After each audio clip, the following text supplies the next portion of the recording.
You found this video for a reason. You found this video today because you're feeling courage. Maybe you're feeling tired of the way things have been, and you're ready for an adventure. You're ready for, some would say, a grand adventure. To head directly into your shadow and to finally confront it and move your life towards an ego and soul integrated lifestyle. So today I'm going to show you 5 ways that you can begin the process of inner dialogue and integration with the shadow to live a life of more peace, calmness, perspective, self-acceptance and love and compassion, but also knowing what you can do, knowing your capabilities, and feeling brave to stretch your boundary and to maybe achieve big things. So I really hope that you can take a lot from this today.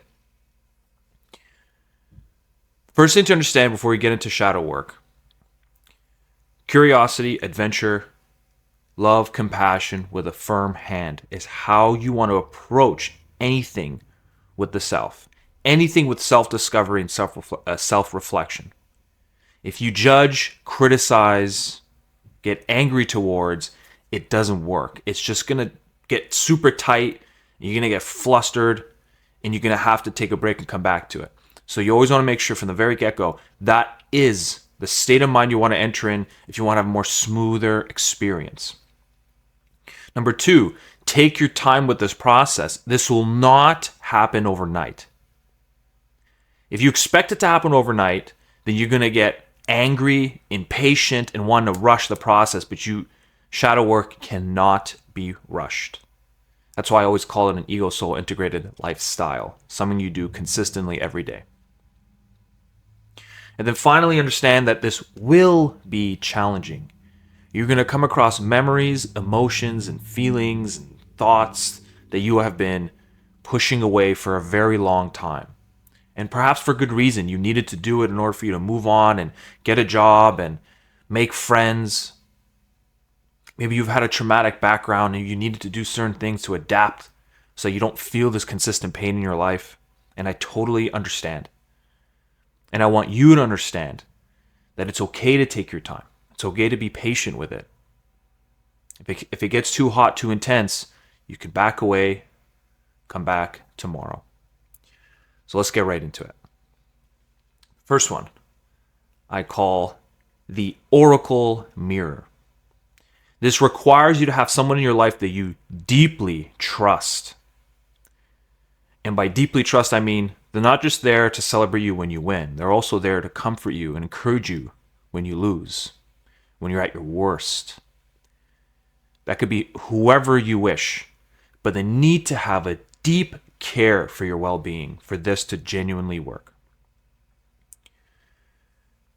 The Oracle Mirror is you sit down with that individual and you ask them directly, what do I look like? What do I act like from the outside? You see, we are blind to our behaviors. We are blind to our actions. We can't really see them very well because we ignore them. We don't pay attention to them. And so oftentimes what we think we look like, what we think we are performing is oftentimes different than what other people see. And so by asking this individual, what do other people see? What does it look like? This is where it might get uncomfortable. They might say you look arrogant. They might say sometimes you come off as a know-it-all. Sometimes they might say you come off as very shy when you've been thinking that you've been this extrovert the whole time. Or maybe you thought you've been charming when you've really been, making people uncomfortable. These will be very painful. You always want to make sure if you're getting hit with massive waves of emotion, breathe through it, deep inhales, deep exhales. Do not take what you're hearing and start to really mess with it, bring emotion to it, start to feel anger and resentment and then say, I can't believe this is who I've been. You want to make sure you don't do that. You want to be as calm as possible when this information lands. All you're looking for is just to gain some awareness, just to gain some perspective. You don't have to do anything with the information right off the bat. You can do this for however long you want and spread it for however long you want. And it's something maybe you can come back to every once in a while, but it's very potent and it's quite direct. And so I urge you to be calm, be patient with yourself when doing this first exercise. Number 2, projection watching. We project in 2 ways when we suppress and repress parts of ourselves that are not deemed worthy or appropriate or disgusting that we don't want to present in our public life, in our conscious life. And so what happens, they project in 2 forms. They either will put this burden onto somebody else. The shadow will be burdened onto some other person where they are the enemy. They are the aggressive ones. They are the bullies. And to relieve ourselves of this pain. So it's the first thing you want to watch. Who do you resent? Who do you dislike? Who do you dislike just by looking at them? What character have they portrayed? What archetype are they presenting to you that reflects something that you do not like? That speaks to something within you. Perhaps you relate to them and you don't want to admit that. Perhaps you relate. The second form of projection is going to be light projection. These are the people you have admiration for a particular quality. Their courage, their charisma, their love for other people. It is things that you do not feel you have, so therefore you have pushed it down. And therefore it projects onto someone else. And that's one part of the shadow that contains within it power unimagined. The you that you can be and are is in there, in the projection. So you want to be mindful of those things. So as you're sitting, reflect when you're watching videos, when you look at who you admire, what traits do you admire of them? And where there are people you dislike right off the bat, or you really hate, why? What is it about them that you hate? Perhaps it connects to you. And so you want to get a journal, write all this down. It's very hard to just sort of remember off the top of your head. So you want to reflect on this over the coming weeks and months and years. Number 3, leakage. Shadows, the shadow within wants to express, wants to be caught, to integrate you. And so leakage is you say something you didn't intend to say, but you couldn't help it. You just blurted it out, often called the Freudian slip. That word absolutely dements my tongue when I say it. Absolutely twists my tongue up. Freudian slip. You said something you shouldn't have. When you meant to say something encouraging, instead it came off as condescending. And then you go, oh, I don't know what that was. Or an act. You did something, you felt this impulsive crave, maybe to nudge somebody, you push them.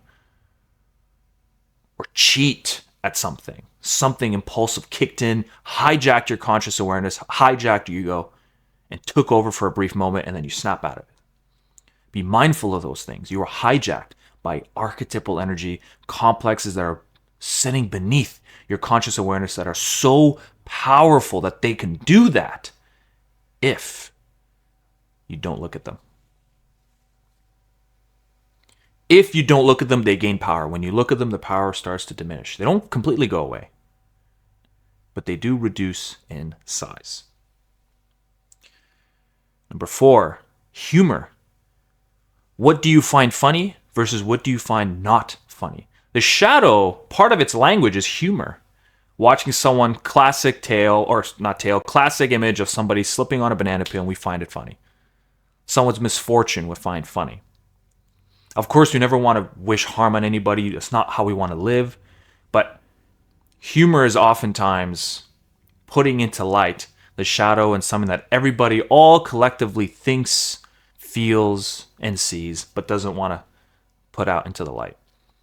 And when someone does and they lay it out in a very linguistically beautiful way, we laugh, we find it funny. But also find what you don't find funny. What offends you? What gets you frustrated when someone says a particular joke? Did they hit something within you? Did they reflect a mirror within you? So that's something to think about as well. Again, what do you find funny? What do you not find funny? And then finally, your dreams and fantasies. What do you dream about on any given night? Excuse me. If you're a dreamer like me, I dream every single night. Dreams are where the unconscious portrays what is within you into a play. It's very cryptic. You won't figure out what it's trying to say right off the bat. It won't happen. It will take time for you to decipher what the message is. The shadow often comes in as someone chasing you. The shadow can come in as something disgusting to look at. The shadow can often be seeing yourself.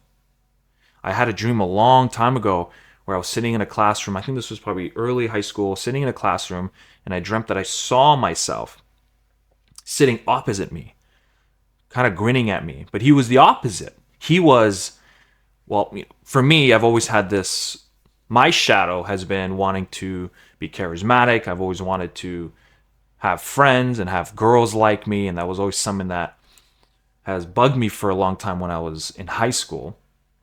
Thankfully, I moved past that age. I got married, have a kid now, so don't need to worry about that drama anymore. But I had to contend with something there because this shadow within my dream was all that my shadow wanted. He had girls around him. He had this sort of laissez-faire attitude, laid back, confident. He looked like he had the power of God within him. And I remember just seeing and looking at him and not really knowing what to do with it, almost slightly intimidated by this figure. And so after I had to reflect on and understand that was my shadow. The repressed desires that I had to contend with. And so it's important for you to do the same. Reflect on your dreams, write them down. Not all of them will mean something, but some of them will carry within them a nugget of wisdom that will connect the dots, something you've been sitting with for so long, and it finally makes sense now. So it's worthwhile. Also, your daydreams and fantasies. What do you often fantasize about? What life do you fantasize about? Pay attention to them, even the ones that are horrendous. Do you have violent fantasies? Lustful fantasies? What do they look like? So like I said, from the very beginning of this video, this is going to take a lot of courage, a lot of humility, because you're going to see parts of you that you never thought were there. I argue you did know they were there. We just don't look at them. And so use these 5 as practice to have inner dialogue, to communicate with the shadow with, again, curiosity, adventure, love, compassion, and a firm hand. Stay on track, but allow yourself to ease off if you're done for the day, and that's okay. Because through integration, you're going to bring a level of clarity to yourself and understanding and love that you once had. We've all had it. We were born integrated. We were born with this connection to something bigger, connection to a God within, and also to the God outside. But we split off when our egos became conscious, when the I developed. And therefore now we had to contend and split the things that are desirable versus the things that are not desirable, causing internal conflict. But use these 5 strategies in hopes to begin this journey of integration. And if you want to go deeper with this, and if you want personal guidance from me, click that button below, book a time and date on my calendar. That way we can work together personally on this journey of identity loss and integration of the soul and ego. And if you also just want to be a part of my newsletter, go ahead and click that. No, I have another link in my description. You can click that. It'll send you over to my page where you can sign up to my monthly newsletter, and I'm going to send you my 3-step identity rebuilding guide. It's a toolkit you can use to navigate through identity loss and live a life of an ego-soul integrated lifestyle. Sometimes my brain runs faster than my words can speak. Thank you very much, and I'll see you on the next video.